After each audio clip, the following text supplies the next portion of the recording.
शिक्षा एक बुनियादी जरूरत है, लेकिन झारखंड सरकार शिक्षा को लेकर कितनी गंभीर है वो आप सरकारी स्कूलों के आंकड़े देखकर ही समझ जाएंगे। और इन आंकड़ों के साथ एक शख्स अब कोर्ट का रुख कर रहा है। ये वही शख्स है जिन्होंने कोर्ट और आरटीआई के माध्यम से कई बड़े घोटालों का खुलासा किया है। इन्हीं सब मुद्दे को लेकर आरटीआई एक्टिविस्ट पंकज यादव से खास बातचीत की हमारे संवाददाता अभिषेक भारती ने। टीवी 45 देख रहे हैं आप। मेरा नाम अभिषेक भारती है। यकीनन जो लोग टीवी देख रहे होंगे उनके बच्चे या तो किसी इंग्लिश मीडियम स्कूल में महंगी महंगी फीस दे करके पढ़ते होंगे। अगर नहीं भी पढ़ते होंगे तो आपका सपना ज़रूर होगा कि आप अपने बच्चे को महंगे महंगे स्कूल में महंगे महंगे ड्रेस पहना के अच्छी अच्छी खूबसूरत बसों में स्कूल भेजें। जिनकी क्षमता है वो स्कूल भेजते हैं, प्राइवेट स्कूल। जिनकी क्षमता नहीं है उनके बच्चे सरकारी स्कूल में ही पढ़ते हैं। लेकिन सरकारी स्कूलों से जुड़ा हुआ कुछ ऐसे आंकड़े हैं जिन आंकड़ों को जब आप सुनेंगे तो आप आश्चर्यचकित हो जाएंगे।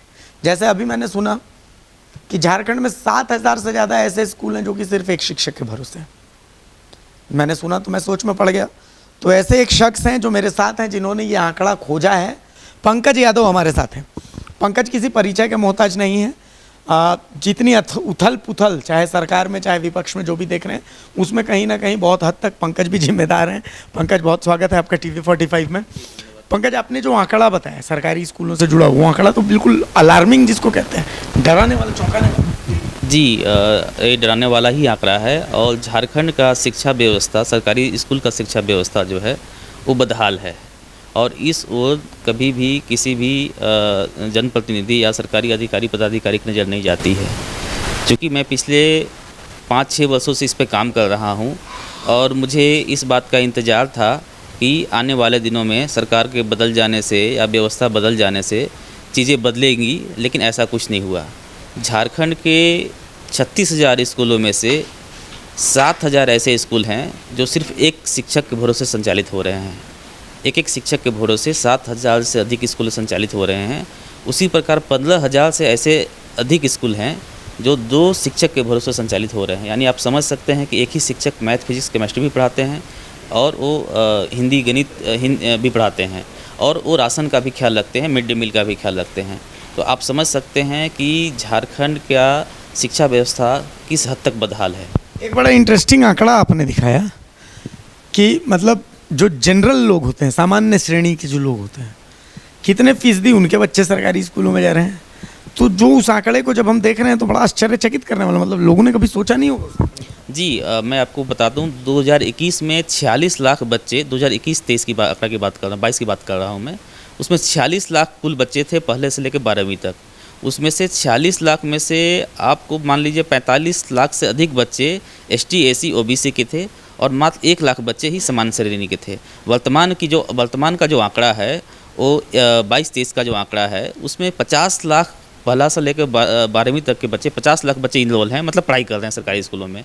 उसमें से आप मान के चलिए 48 लाख बच्चे ST, SC, OBC के हैं और सिर्फ 2% बच्चे ही सामान्य श्रेणी से आते हैं। चौकीदार का इंटरव्यू जब होता है तो चौकीदार के इंटरव्यू में जिसको 8,000 रुपये तनख्वाह मिलती है, जब उसका भी इंटरव्यू होता है तो कहा जाता है अंग्रेजी बोल पाते हो जी, थोड़ा बहुत अंग्रेजी बोल पाते हो। चपरासी का इंटरव्यू होता है, पियून का इंटरव्यू होता है तो कहते हैं कि थोड़ा बहुत अंग्रेजी बोल पाते हो।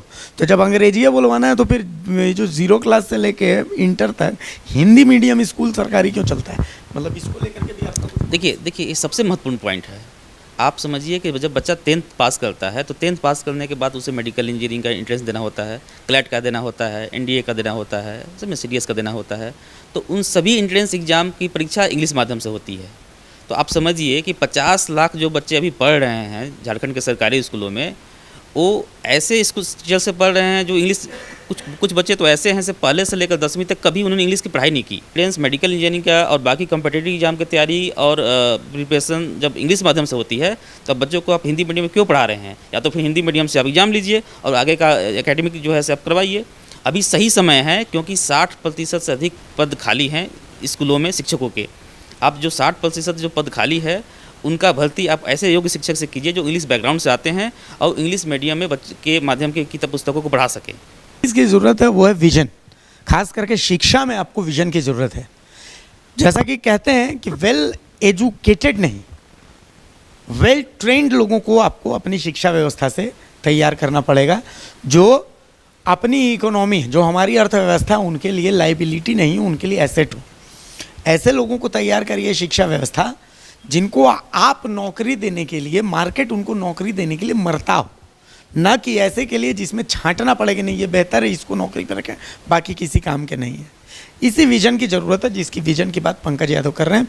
पंकज यादव इस विजन को लेकर के कुछ पॉइंट्स को लेकर के कोर्ट का रुख कर रहे हैं, जैसा कि इन्होंने बता दिया। उस मुद्दे पर बात की हमने जिस मुद्दे पर अमूमन बात होनी चाहिए लेकिन होती नहीं है। सहयोगी संजय पांडे के साथ अभिषेक भारती, TV 45, रांची।